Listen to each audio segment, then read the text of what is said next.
네, 멋진 소개 감사드립니다. 저는 이제 폐주민 어르신들과 함께 세상을 바꾸고자 하는 사회적 기업 러블리페이퍼의 기우진 대표라고 합니다. 혹시 그 러블리페이퍼 들어보신 적 있으세요?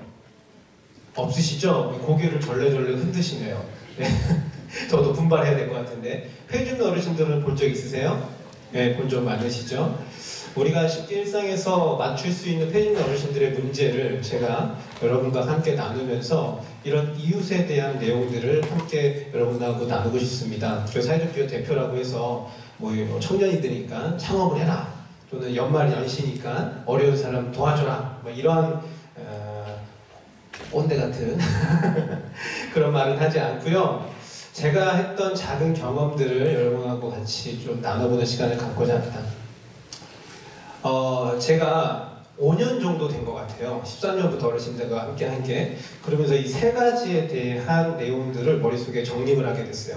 관점, 관심, 관계. 저는 이거를 합쳐서 삼관왕이라고 그럽니다. 네, 간장을 붙여서. 그래서 제가 어디 가면은 야, 우리 삼관왕 하자, 삼관왕 하자 이렇게 얘기하는데, 어떤 일들에 대한 관점을 바꾸고 그리고 이웃에 대한 관심을 갖게 되면 새로운 관계를 맺게 되는 걸 제가 경험하게 된 거예요. 그 대상이 이제 앞서 말씀드렸던 폐주민 어르신들이었죠. 폐주민 어르신들 전국에 몇만 명 정도 있을 거라고 생각이 드십니까? 뭐 화면에 보이다시피 175만 명이 있습니다. 이 어르신들의 수가 짐작이 안 되실 텐데요. 한양대 전체 몇 명 정도 됩니까? 저는 잘 모르겠는데요. 예, 그것보다 제가 볼 때는 한 50배? 100배 넘지 않을까요? 예. 전체 노인 인구 65세가 680만 명인데 그 중에 4분의 1, 25% 정도가 됩니다. 근데 이렇게 많은 어르신들이 폐지를 죽고 있는 게 놀랍죠? 근데 그 실상을 보면 더 놀랐습니다. 이분들이 1kg를 주워서 고물상에 갖다 팔면 키로당 50원을 받습니다. 예, 키로당 50원. 여러분 키로당 50원 받으려고 뭐 해본 적 있으세요? 없으시죠? 네, 그냥 길에서 주우시면 죽지도 않는 돈이 50원입니다. 그런데 이분들이 그걸 주워서 한 10시간 정도 노동을 하셔서 100kg 정도를 받아가지고 하루에 버는 수익이 고작 5,000원밖에 안 된다는 거죠. 이러한 현실 속에서 이것이 개인의 문제인가 사회의 문제인가 엄청나게 고민이 됐습니다. 여기서 보시는 사진은 제가 13년도 어느 날 길에서 출근하다가 찍은 사진이에요. 이분은 제가 만난 폐주민 어르신들 중에서도 가장 위태롭게 폐지를 줍고 계셨던 분이세요. 보시면 끌차도 없으시죠? 허리에다가 폐지를 모으시고 머리에다 이으시고 차도를요, 15도정도 경사도를요 그냥 걸어 올라가시는 거예요. 저는 이분의 모습을 보면서 결심하게 됐어요. 만약에 이것이 개인의 문제라면 제가 받는 월급에서 얼마를 털어서 좀 도와드리겠다.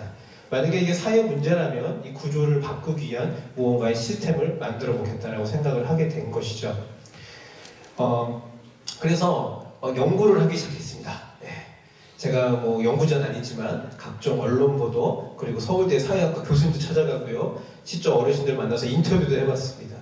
그런 이제 내용들 중에서 찾아보니까 저희 나라가 OECD 그 가입 국가에서 노인 빈곤율이 1위더라고요. 혹시 알고 계셨어요? 저희는 안 좋은 거 다 1위예요. 예. 좋은 거는 저 밑에 있고. 어쨌든 노인 빈곤율 1위라는 말은 그 선진국 중에서 가장 가난한 노인이 많다라는 뜻이죠. 근데 더 문제가 있습니다. 더 문제는 고령화 속도예요. 저희가 고령화 속도도 상당히 가파릅니다. 이웃나라 일본을 보시면 고령화가 많이 진행됐던 거 알고 계시죠? 거기보다 더 높아요. 그러니까 2050년 되면요 저희는 초고령 국가가 되는데 그때의 우리나라의 현실은 지금과 같은 수준으로 발전하게 된다면 여러분들이 노인된 세상의 대한민국은 지금 헬조선이라고 하는데 정말 베리베리 헬 너무 안 좋을 거예요. 그런 세상에서 여러분이 살아야 된다는 거 생각한다면 지금 청년연대 이 노인의 문제가 얼마나 심각한지를 좀 인지하고 공감할 필요가 있다고 생각이 들었습니다. 이런 거시적인 어떤 자료나 데이터뿐만 아니라 실질적으로 좀 더 들어가 보면 이런 것들을 볼 수 있더라고요. 어르신들이 왜 폐지를 주우실까라는 궁극적인 질문을 하게 될 수밖에 없죠. 어르신들이 폐지 줍지 말고 다른 거 하면 좋을 텐데 어르신들이 폐지 줍지 않고 나라에서 지원해주는 돈, 자녀가 뭐 부양해주는 돈으로 살면 좋을 텐데 이런 생각을 할 수밖에 없잖아요. 그래서 한번 조금 더 연구를 해봤습니다. 그랬더니 노년이 되면 우리는 지금 88 해가지고서는 그런 거 느끼지 못할 텐데 어느 정도 연령이 올라가면 몸이 힘들고 손마디가 굳어가지고서는 사실 일반적으로 근로활동하기가 어려워요. 그러면 이분들이 노년이 돼서 삶을 지탱하려면 소득이 있어야지 이 삶을 지탱할 텐데, 이런 것들을 정부가 지원해주는 공적 이전 소득이라는 게 있습니다. 그리고 자녀가 부양해주는 사적 이전 소득이라는 게 있어요. 그러니까 이전 소득이라는 것은 근로를 하지 않고서는 받아들이는 소득이죠. 그러니까 이 두 가지 연령의 소득으로서 이분들이 노년의 삶을 그나마 유지하면 되는 건데, 여기에 문제가 있다는 거예요. 우리가 대표적인 공적 이전 소득이라고 하면 국민연금인데요. 국민연금 우리나라 1988년부터 시작했습니다. 그래서 우리나라의 50년대생 이전에는요, 국민연금 가입률이 매우 낮아요. 폐준 어르신들의 평균 연령들이 대부분 75세 전후입니다. 이 전후 세대와 이 국민연금의 미가입률 세대가 거의 비슷해요. 실제로 어르신들 인터뷰 보면은 국민연금 가입 비율이 한 10%도 되지 않습니다. 그러니까 이들은 국민연금에 대한 공적 이전에 대한 해당자가 아닌 거예요. 그럼 사적 이전, 즉 부모로부터 자녀가 부양해주면 되지 않느냐라고 생각하는데, 여기 계시는 청년들 중에서도 할머니랑 같이 사는 분이 얼마나 계신지 모르겠어요. 거의 없으실 겁니다. 저희는 굴곡진 현대 경제사를 거치면서 많은 경제 위기를 겪으면서 사회 현상으로 가족 해체 현상이라는 걸 겪게 됩니다. 특별히 IMF가 아주 저희의 하는 획을 그은 사건이죠. 제가 고등학교 2학년 때 일입니다. 젊죠? 아닌가요? 고등학교 2학년 때 IMF를 겪었어요. 수학여행지가 제주도에서 경주로 바뀌는 아주 슬픈 사연이 있었습니다. 그래서 IMF 이후에 가족 현상이 아주 뚜렷해지면서 이 어르신들, 75세 아들들은 그 50세 정도 되는 분들이 일찌감치 퇴직을 합니다. 퇴직을 하면 임금이 반토막 나요. 그들의 아들들은 청년들이에요. 지금 최악의 실업률을 겪고 있는 세대들이죠.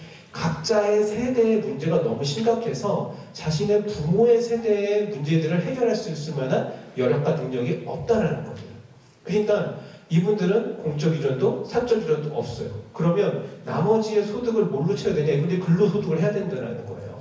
근데 우리나라 법적으로 55세 이상부터만 고령자로 취업했을 때 보호대상자로 이렇게 해주거든요. 근데 75세하고 55세하고 면접 왔어요. 누구 뽑으시겠습니까? 55세 뽑죠. 그러니까 이분들이 초고령으로서 일할 자리가 별로 없는 거예요. 그러니까 이분들은 여러 각도로 일자리에서 밀려나고 있는 겁니다. 이런 상황에 놓인 어르신들이 뭔가 필요한 거죠. 삶을 할 때 돈이 필요한 거죠. 근데 돈이 필요한 것도 이분들 여유롭게 살려고 돈이 필요한 게 아니에요. 한 달에 필요한 돈이 평균적으로 78만 3천 원이라고 하는데, 그 중에 1위부터 3위가 다 생계비입니다. 단순히 삶을 유지하는 데 들어가는 비용이라는 거예요. 이들의 어떤 근로소득에 대한 어떤 현황을 보면요, 10년부터 14년까지 매년 한 3만 7천 원 정도가 증가했는데요, 14년부터 16년까지가 5만 5천 정도가 증가했습니다. 이 14년부터 16년까지 5만 5천 원 증가했던 게 아주 중요한데요. 왜냐하면요, 제가 그 포털에다가 폐준된 어르신들에 대한 뉴스 기사를 검색했을 때 13년부터 14년까지 지금까지 아주 가파르게 어르신들의 포털 뉴스 검색수가 증가한다는 걸 알았습니다. 이 현상은 자원재활연도에서 자원재활연대에서 175만 명이라는 폐준된 어르신들의 숫자를 발표해야 하고 동일합니다. 즉 무슨 말이냐면, 이 어르신들이 아주 기하급수적으로 늘어난 그 해가 2013년부터 2014년 그 근방이고, 그때 소득이 어르신들의 근로소득으로 잡혀서 매년 3만 7천 원씩 오른다는 게 5만 5천 원 늘어났다는 거죠. 그러니까 이들의 경제소득의 노년에 이미 폐준된 일은 상당히 큰 부분을 차지하고 있다는 겁니다. 또한 어디 볼까요? 네. 그래서 제가 이런 어르신들의 문제를 좀 보면서, 이거는 좀 이런 구조적인 문제를 바꿔야 되지 않겠냐, 사회적 문제를 바꿔야 되지 않겠냐라는 생각을 하게 된 거예요. 근데 제가 직업이 있습니다. 지금도 그 직업이 있지만, 워라밸 대표라고 했지만, 대안학교 교사예요. 대안학교에서 한국사를 가르치는데, 제가 무슨 뭐 돈이 얼마나 있겠어, 이 구조를 바꾸겠어요? 또 이 구조를 바꾸는 게 쉬운 일이 아니잖아요. 그러니까는 그냥 해보고 안 되면 말자. 그런다고 누가 나한테 너 왜 했어? 이렇게 따질 사람 한 명도 없다라는 거죠. 그래서 그냥 해본 거예요. 바꿔보자. 가장 쉬운 방법이 이랬어요. 제가 대안학교 학교 교사라고 그랬잖아요. 학교 교사들은요, 학기 말이 끝나면 엄청난 문제집, 교과서들이 나옵니다. 여러분들 경험했을 거예요. 수능 끝나고 다 갖다 버리죠. 이제 그것들을 기부 받으면 돈이 될 거라고 생각한 거예요. 그래서 그거 받아가지고서는 팔아서 기부금 만들어서 어르신들 지원하면 좋겠다고 생각한 거죠. 즉 종이를 어르신들은 줍지만 우리는 기부받고 팔아서 기부금 만들어서 지원하고 어르신들과 같은 어떤 행위를 통해서 어르신들의 문제를 조금 더 깊게 이해할 수 있을 거라 생각하는 거예요. 이런 걸 이제 맥락적 이해라고 합니다. 저는 이런 활동을 계속 13년부터 지금까지 하고 있는데요. 재미있는 소식은 공부 잘하는 학교에서 기부받으면은요, 6톤 정도가 나옵니다. 근데 공부 좀 못하는 학교가 하면 5톤 정도가 나와요. 이게 차이가 있어요. 제가 해보니까. 어쨌든 그래서 기부를 받아서 하는데 문제가 하나 더 생겼습니다. 무슨 문제냐면 폐지 가격이 떨어지는 거예요.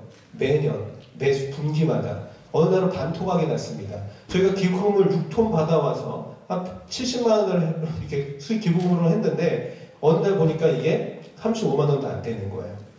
야, 심각하다. 근데 더 문제는 폐주민 어르신들의 급여, 노동 가치도 그렇게 떨어진다는 거 아니겠습니까? 이거를 개선해야 되지 않겠냐라고 생각해서 나온 게 바로 러블리 페이퍼예요. 러블리 페이퍼는 러블리의 리는 리사이클의 리입니다.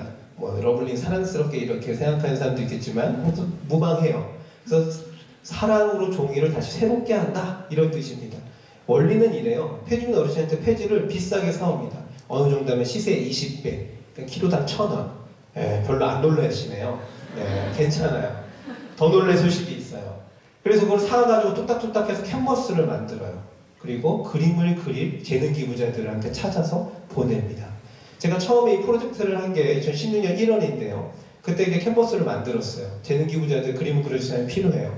그래서 그 SNS에다가 카툰스 만들어서 올렸어요. 놀라셔야 됩니다. 4시간 만에 150명이 모였어요. 네.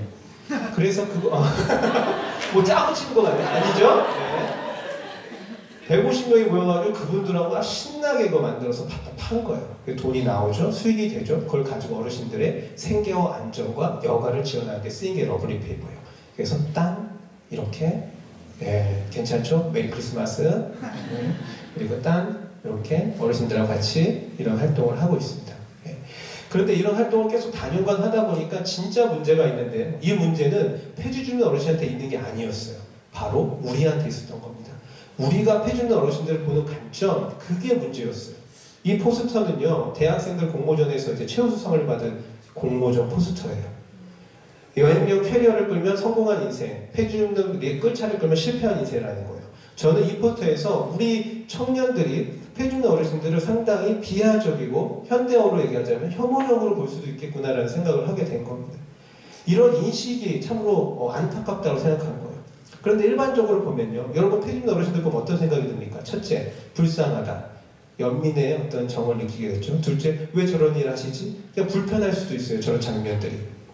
그런데 저는 그분들의 어떤 폐지 수집 활동과 이런 내용들을 세 가지 측면에서 다시 한번 보게 됐습니다. 바로 경제적, 사회적, 환경적 측면에서 보게 되는데요. 먼저 경제적 측면에서 말씀드리면 그분들은 폐지를 수집해서 고물상이나 이런 데다가 갖다 팔죠. 근데 생각을 해보세요. 여러분들이나 상업지구나 뭐 주거단지에서 자원재활용 폐지나 깡통 같은 걸 내놨어요. 그럼 이것을 고물상에 갖다 줘야 자원이 되죠. 그곳에만 있으면 자원이 안 됩니다. 그러니까 민간 사업자들이 폐주민 어르신들이 없다면 그들이 어떤 인력을 고용해서 그것들을 수집해가지고 갖다 놔야 돼요. 그럼 그 노동비와 가치가 어느 정도 되겠습니까? 지금처럼 시세에 50kg 할까? 1kg에 50원 할까요? 그렇지 않을 겁니다. 최저임금만 따져도 어마어마한 비용이 늘어날 수밖에 없어요. 또 공공기관은요, 지자체에서 나오는 폐기물을 잘 관리해야 되는 것이 법에 명시되어 있어요. 그러면 만약에 이분들이 없다면 쓰레기들이 그렇게 밖에 나온다고 생각해 봅시다. 그럼 이것들 누군가 치워야 돼요. 환경미화원 내지는 시니어 일자리 내지는 공공근로자가 치워야 됩니다. 여전히 예산이 늘어나는 일들이에요.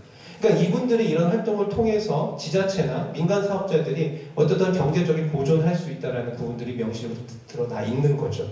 또 하나, 이제 사회적으로 보면요, 앞서 얘기한 것처럼 이분들의 공적 이전 소득이라든지 사적 이전 소득을 기대할 수 없습니다. 그래서 이분들은 스스로의 삶을 자립하고 있는 거예요. 사회적인 어떤 삶의 끝자락까지 자기가 일을 해보겠다고 열심히 일을 하고 계신 겁니다. 얼마나 사회적으로 가치 있는 일입니까? 저희가 그것들을 박수 쳐주지 못할 망정 불쌍하게 본다면 안타까운 시선이겠죠. 중요한 건데요, 환경적인 겁니다. 여러분들 자원 재활용 잘 하실 거예요. 분리배출 어렸을 때부터 많이 배웠습니다. 그런데 우리가 자원 재활용하면 이거는 환경을 보호하는 거고 어르신들이 자원 재활용하면 그건 불쌍하게 보는 거다? 예, 이건 아니겠죠. 오히려 그분들은요, 앞서 우리 저를 소개할 때 하셨던 그 내용처럼 1년에 9톤이라는 폐지를 수집하셔서 자원 재활용을 하는데 앞장서시는 역군들이세요. 만약에 그분들이 그렇게 하지 않는다면 어떻게 될까요? 그분들이 줍는 그 폐지 양을 나무로 환산한다면 158그루 정도가 된다고 합니다. 예, 엄청나죠? 여러분 중에서 나무 한 그루 1년에 심어본 적 있으세요? 없으시잖아요. 그런 분들의 환경적인 영향력까지 따진다면 이분들은 대단하신 분들이에요. 그래서 저는 그렇게 결론냈어요. 이분들이 멋있다. 불쌍한 게 아니라 멋있는 분들이구나. 이런 멋있는 분들하고 함께 세상을 우리가 바꿔봐야겠구나. 이런 생각을 하게 된 거예요. 그래서 이분들을 폐지 줍는 노인이라고 부르지 말고 이제는 자원재생 활동가라고 불러보죠. 그럼 완전히 관점이 바뀌겠죠. 불쌍하게 보이는 분이 아니라 경제적으로 우리의 어떤 기반을 닦고 계신 분, 사회적으로 자립을 위해 애쓰시는 분, 환경적으로 자원재생 활동에 앞장서시는 분. 아이와 엄마가 갈 길을 가고 있습니다. 그런데 엄마가 아이한테 이런 얘기를 해요. 아이야, 저기요, 피 줍는 할머니 봐봐. 너무 힘들어 보이지 않니? 자식들은 뭐 하나 몰라. 너무 불쌍해. 저렇게 이렇게 폐지를 잔뜩 갖고 다니시니까 우리가 한번 도와줄까? 이렇게 하는 엄마가 있을 거예요. 좀 아빠 같은 목소리였죠? 근데 다른 엄마는 아이한테 이렇게 얘기할 수 있어요.